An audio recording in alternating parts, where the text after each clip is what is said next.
Hi hello welcome to opinion matters channel. నేను mister B. మాటిచ్చి నిలబెట్టుకోవటం పెద్ద విప్లవమే. ఇచ్చిన మాట నిలబెట్టుకోవటం కూడా పెద్ద విప్లవమేనా అని తీసి పారేయొద్దు. ఎందుకంటే అందులో చాలా డెప్త్ ఉంది. ఎన్నో విశేషాలు చేయగలిగే మ్యాటర్ అది.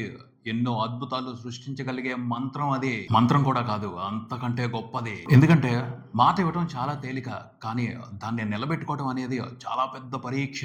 ఆ ఎగ్జామ్ లో కొంతమంది పాస్ అవుతూ ఉంటారు, కొంతమంది ఫెయిల్ అవుతూ ఉంటారు. కానీ అకుంఠిత దీక్షతో, నిబద్ధతతో, దృఢ సంకల్పంతో ఎవరైతే ప్రయత్నిస్తారో మాట నిలబెట్టుకోవడం కోసం, వాళ్ళు ఎప్పుడు ఆ ఎగ్జామ్ లో తప్పరో. పోతే క్లాస్ రూమ్ లో లాస్ట్ బెంచెస్ మాదిరే మన సొసైటీలో కూడా కొంతమంది లాస్ట్ బెంచెస్ ఉంటారు. చాలా మంది ఉన్నారు, చాలా రంగాలకు సంబంధించిన వాళ్ళు ఉన్నారు. వాళ్ళందరిలోకి టాప్ ప్లేస్ లో ఉండేది మాత్రం రాజకీయ నాయకులే. మనం ఓట్లేసి గెలిపించే రాజకీయ నాయకులే. మాటలు ఇవ్వటంలో, వాగ్దానాలు చేయటంలో వాళ్ళు సుపీరియర్స్, సుప్రీమ్స్ అంతే. కానీ ఇచ్చిన మాట నిలబెట్టుకోవడం అనే పోటీ పెడితే మాత్రం టాప్ లో ఉంటారు ఓడిపోవడానికి సంబంధించి. అలాంటి ఘన చరిత్ర కలిగిన రాజకీయ లీడర్స్ ఇచ్చిన మాట నిలబెట్టుకుంటుంటే సంచలనాత్మక విశేషమే కదా అది. వాళ్ళు కొన్నిసార్లు మాట మీద నిలబడితేనే పెద్ద సంచలనం అది. అదే వాళ్ళు దాన్ని ఒక అలవాట్లా చేసేసుకుని ప్రతిసారి మాట తప్పకుండా ఉంటుంటే అది విప్లవమే కదా. ఎంత పెద్ద మార్పు వస్తుంది సొసైటీలో. ఊహలకు అందని అభివృద్ధిని చూస్తాం. నిన్న మొన్నటి వరకు ఆశ లేదు రాజకీయ నాయకులతో ఇలాంటి విప్లవం సాధ్యం అవుతుంది అని. ఎందుకంటే ఎన్ని జీవితాలు, ఎన్ని కుటుంబాలు, ఎన్ని ఊర్లు రాజకీయ నాయకులు ఇచ్చిన మాట నిలబెట్టుకోకపోవటం మూలంగా అభివృద్ధికి నోచుకోక, కనీస అవసరాలు లేక దుర్భర పరిస్థితుల్ని అనుభవిస్తున్నాయి. కొన్ని వందల సాక్ష్యాలు ఉన్నాయి ఈ మ్యాటర్ కు సంబంధించి. దేశవ్యాప్తంగా చూసుకుంటే ఆ సాక్ష్యాలు లక్షల్లో ఉంటాయి. అభివృద్ధి సాధించకపోవడం కాదు, కొన్ని జీవితాలు నాశనం అయిపోతాయి రాజకీయ నాయకులు ఇచ్చిన మాట నిలబెట్టుకోకపోవటం మూలంగా. ఇంకా జరుగుతుంది ఆ ప్రాసెస్ చాలా చోట్ల. అలాంటి పరిస్థితులు చుట్టూ ఉన్నప్పుడు, చాలా ఉదాంతాలు ఆ విధంగానే చూస్తున్నప్పుడు ఎలా నమ్మబుద్ధి అవుద్ది? రాజకీయ నాయకులు ఇచ్చిన మాట నిలబెట్టుకుంటున్నారు అంటే. కానీ ఇప్పుడు నమ్మాలనిపిస్తుంది. ఒక మనిషిని చూస్తుంటే, ఒక లీడర్ని చూస్తుంటే నమ్మాలనిపిస్తుంది. అందరూ రాజకీయ నాయకులు ఒకేలాగా ఉండరు. ఒక్కోసారి పరిస్థితులను ప్రశ్నించే, పరిస్థితులను ఎదిరించే, దుర్భర పరిస్థితుల్ని తొక్కిపెట్టే లీడర్స్ వస్తారు అన్న నమ్మకం మెల్లమెల్లగా కలుగుతుంది. సినిమాలో చాలా ఈజీగా సమస్యల్ని వెతుక్కుంటూ హీరోలు వచ్చేస్తారు, కానీ రియల్ లైఫ్ లో అది సాధ్యం కాదు. హీరోలు దొరకడం చాలా కష్టం, దొరికిన వాళ్ళు సిన్సియర్ గా వర్క్ చేయడం చాలా కష్టం.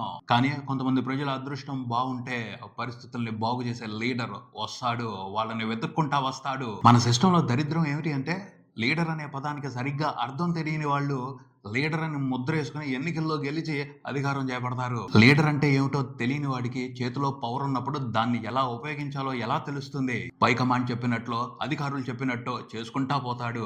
తన వాటా లాభం అతను తీసుకుంటా వెళ్తాడు. కొంతమంది ఉంటారు, వాళ్ళకి లీడర్ అనే పదానికి సరైన అర్థం తెలుసు. వాళ్ళ చేతుల్లో ఉన్న పవర్ విలువ వాళ్ళకి తెలుసు. వాళ్ళు విప్లవం తీసుకొస్తారు, ఊహించని అద్భుతాలు చేస్తారు. అలాంటి లీడర్స్ బాధ్యత లేకుండా మాట ఇవ్వరు.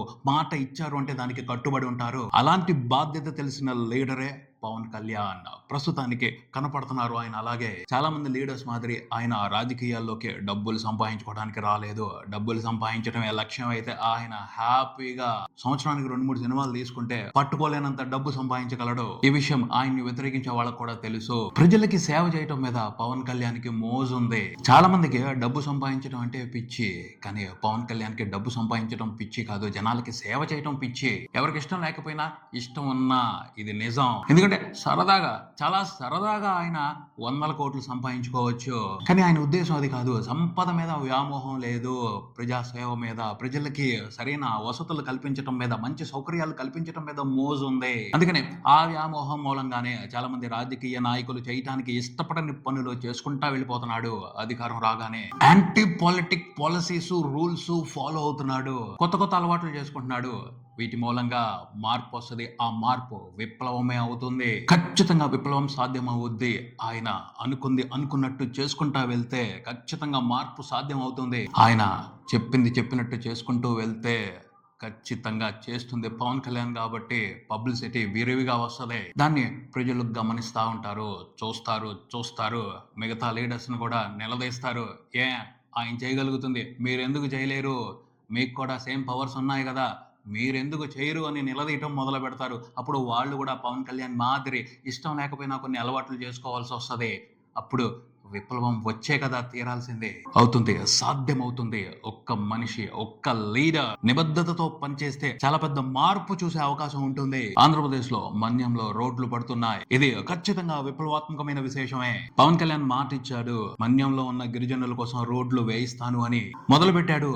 పవన్ కళ్యాణ్ తీసుకుంటున్న చొరవ మూలంగా చాలా యాక్టివ్ గా రోడ్లు వేసే కార్యక్రమం నడుస్తుంది గిరిజన గ్రామాల్లో. పవన్ కళ్యాణ్ చాలా పెద్ద ఛాలెంజ్ తీసుకునే మన్యంలో గిరిజనుల కోసం రోడ్లు వేస్తున్నాడు అని చెప్పొచ్చు. ఇంతకు ముందు వరకు చాలా ప్రభుత్వాలు వచ్చాయి, వాళ్ళు ఎందుకు వేయించలేదు, వాళ్ళు ఎందుకని ఇంత శ్రద్ధ తీసుకోలేదు అంటే సింపుల్ రీజన్, అంత ఖర్చు పెట్టి ఆ గ్రామాలకి రోడ్లు వేయించడం మూలంగా ఏంటి లాభం? లాభం ఉంది అంటే యుద్ధ ప్రాతిపదికన అక్కడ ఏది కావాలో ఆ ఫెసిలిటీస్ అన్ని వచ్చేస్తాయి. రోడ్లు ఏముంది, చిన్న మ్యాటర్. ఎగ్జాంపుల్ చూద్దాం. ఓ దేవుడి గుడి కొండ మీద ఉంది, భక్తుల తాకిడి ఎక్కువైంది. ఎంత కష్టమైనా సరే, ప్రపంచంలో ఏ మూలకు వెళ్ళైనా సరే టెక్నాలజీని అందిపుచ్చుకుని వస్తారు.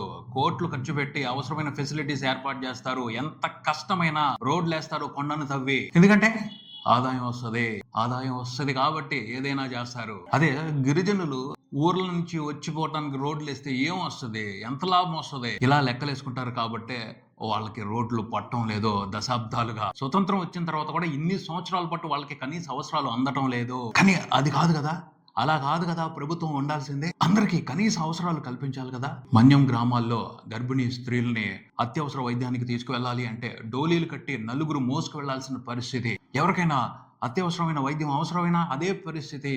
ఈలోపు అనుకోని ప్రమాదం జరిగితే ఆశలు వదిలేసుకోవటమే. ఎన్ని సంఘటనలు ఎప్పటి నుంచి వింటున్నాం ఇలాంటి న్యూస్, కానీ అందులో మార్పు మాత్రం రావటం లేదు. అందరూ ముసలి కన్నీరు కార్చేవాళ్లే, కానీ ఎవరూ పరిష్కారాన్ని చూపెట్టేవాళ్ళు లేరు. పరిష్కారం రావాలి అంటే కనీస బాధ్యత వహించాలి. ప్రతి విషయాన్ని వ్యాపార కోణంలోనే చూడకూడదు కదా, మానవత్వం కోణంలో నుంచి కూడా చూడాలి కదా. అందుకనే కదా ప్రజలందరూ కలిసి ప్రజా ప్రభుత్వాన్ని ఏర్పాటు చేసుకునేది. ఆ విషయానికి సంబంధించి కొంచెం జాగృతతో ఉంటున్నారు పవన్ కళ్యాణ్. ఏమొస్తుంది, ఎంత వస్తుంది అని లెక్కలేసుకోకుండా మానవత్వం కోసం మానవత్వంతో కొన్ని పనులు చేస్తున్నారు. లాభాపేక్ష లేకుండా ప్రజాసేవ చేయటమే ప్రజల అవసరాలు, కనీస అవసరాలు తీర్చటం ప్రతి రాజకీయ నాయకుడి ప్రథమ కర్తవ్యం అవ్వాలి, అసలైన బాధ్యత అవ్వాలి. దాన్ని ప్రతి రాజకీయ నాయకుడు తిరస్కరించకూడని కర్తవ్యంగా అలవాటు చేసుకోవాలి. ఇప్పుడేమో ఆ కర్తవ్యాన్ని సిన్సియర్ గా నిర్వర్తించడం అనేది ఓ వింత అయిపోయింది. నిజంగా అది వింత అన్నట్టుగానే సోషల్ మీడియాలోను టీవీల్లోనూ కవరేజ్ చేస్తున్నారు ఆ న్యూస్ ని. పోతే ఇలాంటి విషయాలు వింత అవ్వకూడదు, వింత కాదు అది.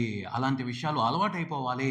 ఎప్పుడో ఒకసారి జరిగితే అది వింత, కానీ ప్రతిరోజు జరుగుతుంటే ప్రతిసారి జరుగుతుంటే అది అలవాటు. పవన్ కళ్యాణ్ ఈ విషయం మీద సిన్సియర్ గా వర్క్ చేస్తున్నారు. ప్రజాసేవ చేయటం అనేది వింత కాదు, అలవాటుగా మార్చే ప్రయత్నమే చేస్తున్నారు తన యాక్టివిటీస్ తో. రాజకీయ నాయకులందరికీ మాట ఇచ్చి నిలబెట్టుకోవటం అనేది అలవాటు అయిపోయింది అంటే మాత్రం ఆంధ్రప్రదేశ్లో మనం ఓ సరికొత్త అభివృద్ధిని చూస్తాం, ఊహలకు అందని అభివృద్ధిని చూస్తాం. పవన్ కళ్యాణ్ ఇదే వేగంతో, ఇదే స్ఫూర్తితో చాలా ఫాస్ట్ గా ముందుకు దూసుకు వెళ్ళాలి అని కోరుకుందాం. నిజాయితీ, నిబద్ధత, సంకల్పం ఉన్న నాయకుడు సమాజంలో ఊహించని సంస్కరణలకి, గొప్ప మార్పులకి కారణం అవుతాడు. పవన్ కళ్యాణ్ మూలంగా ఆంధ్రప్రదేశ్ లో అలాంటి మార్పులు జరిగితే బాగుండు అని నాకు అనిపిస్తుంది. ఇది నా ఒపీనియన్. ఈ విషయానికి సంబంధించి మీ ఒపీనియన్ ఏమిటో కామెంట్స్ చేయండి. వివేకవంతమైన సమాజం కోసం అభిప్రాయం ముఖ్యం. Opinion matters. ఇదే ఇక్కడికి మరో వీడియోతో మళ్ళీ కలుద్దాం. ఈ వీడియో మీకు నచ్చితే లైక్ చేయండి, మీ ఫ్రెండ్స్ తో షేర్ చేసుకోండి, మీ అభిప్రాయాన్ని కామెంట్ చేయండి, ఈ ఛానల్ ని సబ్స్క్రైబ్ చేయండి. నేను mister B. Keep watching opinion matters channel. Thank you.